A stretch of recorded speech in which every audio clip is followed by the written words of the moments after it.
Já prestou atenção quando uma coisa não sai como você gostaria? A primeira coisa que se faz é a autopunição? Isso é um esquema, digamos assim, comum dentro da nossa cultura, principalmente a nossa cultura ocidental. É a ideia de que se eu me punir, eu posso vir a melhorar.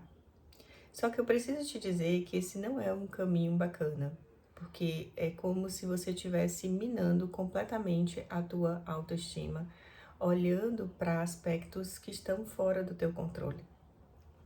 Exemplo, você quer, né, passar de ano na escola, você quer adquirir um bem que há muito tempo você está sonhando, qualquer coisa que seja um desejo teu. Se por acaso algo sai fora do que está planejado a partir da tua mente externa, né, que são essa mente que eu tô falando da autocrítica, você vai para esse caminho de se punir.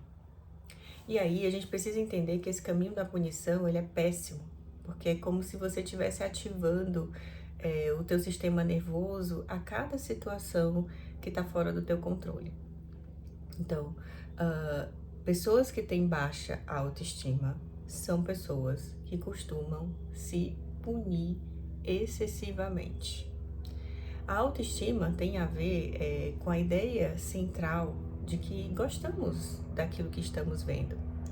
Mas se a gente começa a olhar realizações, comparações, coisas que não estão no nosso controle como algo a ver com não ser legal para si mesmo, a gente está baixando a autoestima. Então a autoestima tem a ver com alguns pilares muito importantes. Dentre eles, não é só olhar no espelho e estar satisfeito com o que você vê.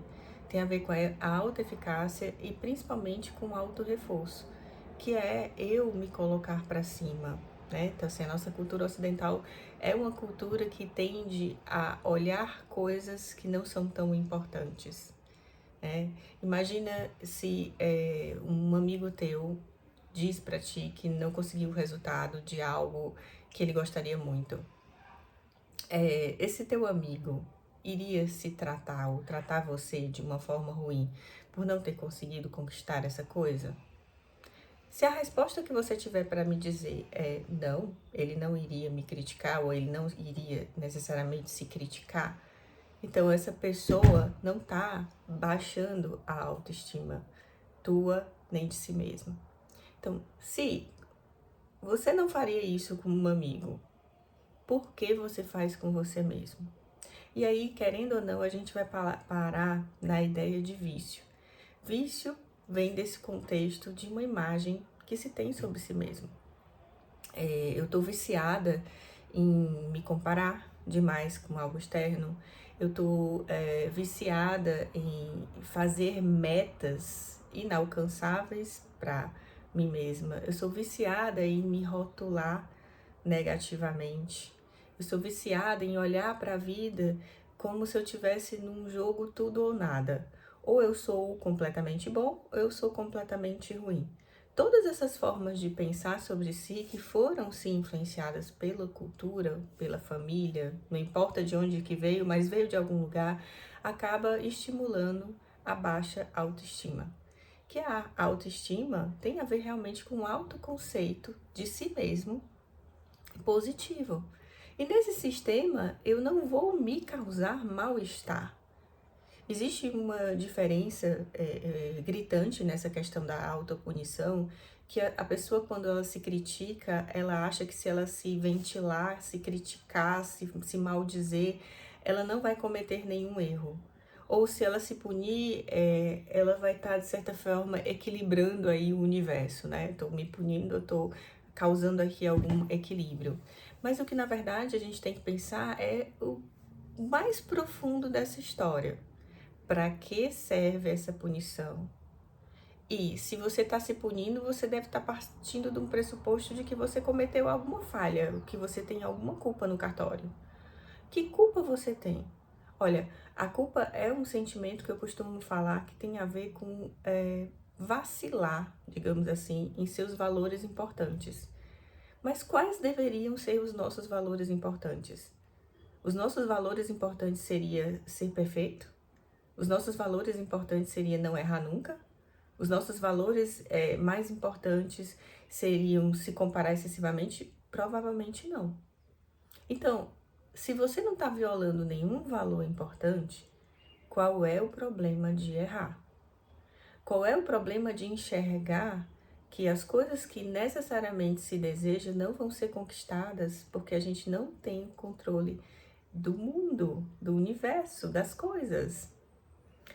Eu gosto muito de perceber como que funciona a mente de pessoas que se olham mais otimistas. E na maioria das vezes essas pessoas são menos ansiosas. Simplesmente porque elas resolvem olhar para a vida de uma forma diferente. Quer ver exemplo? Uma pessoa mais otimista, ela passa por situações adversas, né? As mesmas que acontecem com todas as pessoas. Só que ela costuma olhar subjetivamente para a mesma realidade de uma forma diferente. Então é muito comum quando você vê pessoas mais otimistas, elas dizerem assim: ah tá, eu queria muito que aquela coisa acontecesse na minha vida, mas se não acontecer, tá tudo bem, eu vou entender que alguma coisa tá querendo me dizer que não era esse caminho. E não necessariamente foi porque eu errei, foi porque eu falhei, porque eu sou muito ruim, como é que eu posso ser tão horrorosa assim, horroroso assim, como que eu fiz isso? Não é nesse lugar, é no lugar de aceitação completa à própria realidade. E não deixar de desejar coisas. Então, o otimista, ele vê a mesma realidade por uma ótica diferente. E o que acontece com isso? A pessoa simplesmente tem mais saúde mental, né? Porque, como eu falei, essa autopunição ativa o sistema nervoso como se você estivesse em luta e defesa. Só que você está em luta e defesa contra você mesmo. E, de toda forma, acaba estimulando essa imagem muito negativa de você.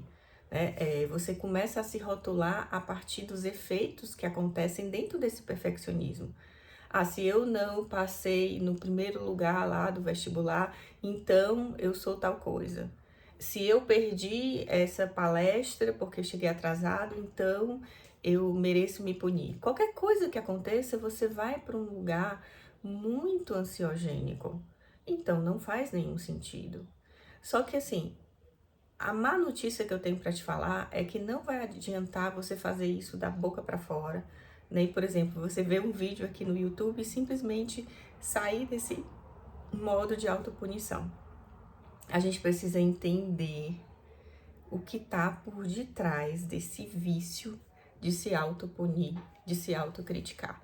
Se você não entender o que tá por detrás, isso vai só se repetir. Eu lembro que eu passei por uma fase, até já dividi isso com vocês aqui, eu fiz terapia por muitos anos, né? Eu fiz mais de 13 anos de terapia ao longo da minha vida.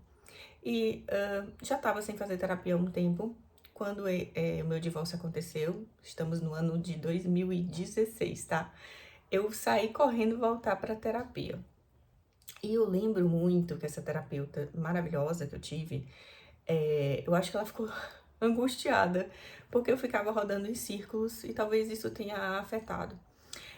Na época, eu tava muito mal, né? Eu não tava na melhor das boas autoestimas, obviamente eu tinha acabado um casamento porque a pessoa me traiu, enfim. E eu não tinha como estar bem nessa fase. E eu lembro que eu passava boa parte da sessão reclamando, me comparando e vendo que as coisas não estavam acontecendo na minha vida. Mas a grande questão é que eu não analisei profundo essas minhas linguagens. E numa determinada sessão ela me deu um exercício, que era tipo como se fosse uma espécie de mantra. Eu tinha que ler várias vezes olhando no espelho. Eu sou merecedora, eu mereço tudo que é bom. Era um textinho até bem interessante, só que eu li aquilo ali e não adiantava nada, porque aquilo ali não entrava para mim.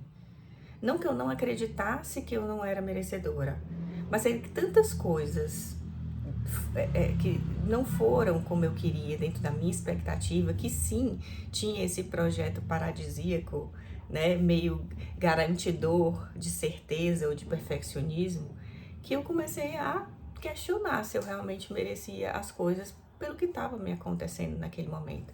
Então não adianta a gente tentar trabalhar essa autocrítica tão somente lendo um texto, olhando no espelho, dizendo eu sou lindo, eu sou linda, eu sou linda. Não é assim que funciona. Funciona você entender por que você faz o que você faz. Além de entender que é malefício, que causa um dano, você tem que entender o antecedente. Existe um antecedente, existe uma série de crenças. E aí a gente pode parar nesse entendimento, por exemplo, de que pessoas com um formato mais ansiogênico tendem a ser muito perfeccionistas. Pessoas com formato mais ansiogênico tendem a olhar o copo só vazio, tendem a ir para esse lugar de rotulação, ou esse pensamento tudo ou nada, ou a entender que a autoestima é tão somente resultado. Mas a autoestima, ela não é tão somente resultado, é sim parte, como eu falei, dessa autoeficácia, né, de você ir até o fim nas coisas. Você ir até o fim nas coisas garante esse sentimento de autoestima, mas não é só isso, tem a ver com esse autoconceito bom de modo geral. Então, é necessário entender esse antecedente, do que tão somente falar frases vazias. E eu lembro que nessa história da terapia, quando eu realmente saí disso, foi uma vez que ela chegou pra mim, essa terapeuta, e falou assim, ó, não tem mais o que fazer com você, tipo, eu acho que tudo que eu poderia fazer por você aqui eu já fiz, não tem mais nada que a minha abordagem possa fazer por você. Aí eu, uau, eu me toquei. E aí aconteceu uma coisa que na psicologia a gente chama de enantiodromia, né? Que é aquilo que é o contrário. Então foi só ela falar que não tem mais jeito pra você, que eu olhei assim pra mim mesma e saí da terapia e falei assim, claro que tem jeito pra mim, é lógico que tem. E aí eu fui entender pra que eu tô indo toda semana ou a cada 15 dias pra uma terapia pra falar mal de mim mesma, pra dizer que as coisas não estão dando certo, ou pra só olhar pro tal do copo vazio. E aí eu comecei a parar de ficar reclamando das coisas que não aconteciam e fui começar a olhar para as minhas bênçãos, né? Para as coisas boas que estavam acontecendo naquele processo pós-divórcio. Porque é exatamente isso que acontece com a mente que olha para a coisa que está só vazia. A gente não enxerga o todo. A gente não enxerga a realidade toda como ela é. A gente só enxerga partes dessa realidade. Então, a partir do momento em que eu parei, né, de olhar só por uma lógica, eu comecei a olhar para mim e para o meu processo.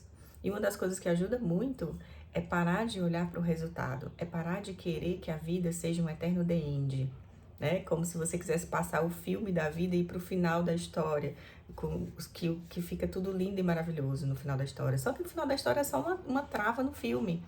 E não é interessante que você foque no final, é interessante que você aprenda a curtir o processo.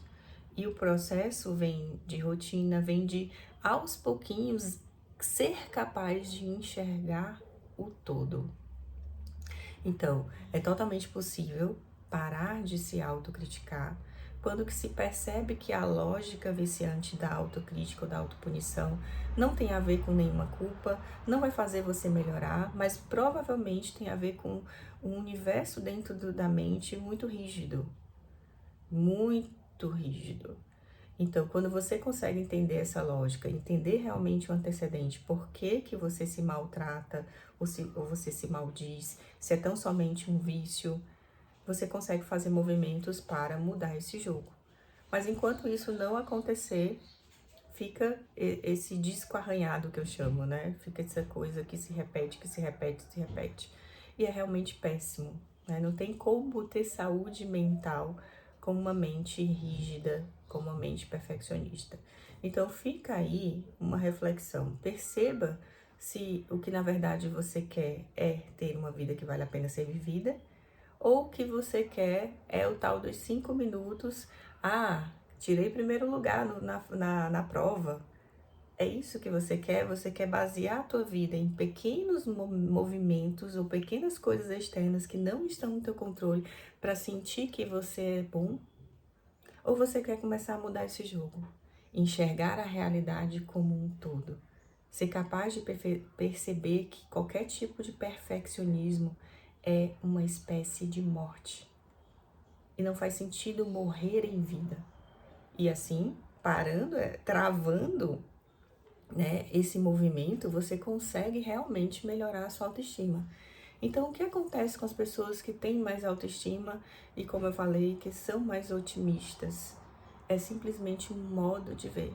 E nesse modo de ver não há maus tratos. Se você não trata mal um amigo, ou um filho, ou uma mãe, que sentido tem essa autopunição? Eu sei que tem pessoas que o nível de rigidez cognitiva é tão grande, o nível de funcionamento tudo ou nada é tão grande que elas não só são punitivas com elas mesmas, mas elas conseguem ser punitivas com todo mundo à volta. Não tem como a vida ser feliz assim. Não tem como você se sentir satisfeito e ter bem-estar de modo geral na vida assim. Então não é um movimento que você vai, entre aspas, curar da noite para o dia, mas é um movimento que vai exigir de você muita força, muita vontade de resistir a fazer algo viciante, de se torturar e entender o antecedente, entender o que está por detrás desse esquema de funcionamento tão rígido. Me conta aí nos comentários, você é uma pessoa autocrítica? Conhece alguém que seja extremamente punitivo com si mesmo? Como que é conviver com essa pessoa? Bom, tô vendo aqui que a gente já se estendeu demais nesse vídeo. Espero que vocês tenham gostado desse tema. E, se possível, manda aí ideias de temas pra gente poder conversar. E eu vejo vocês, então, no próximo vídeo. Até!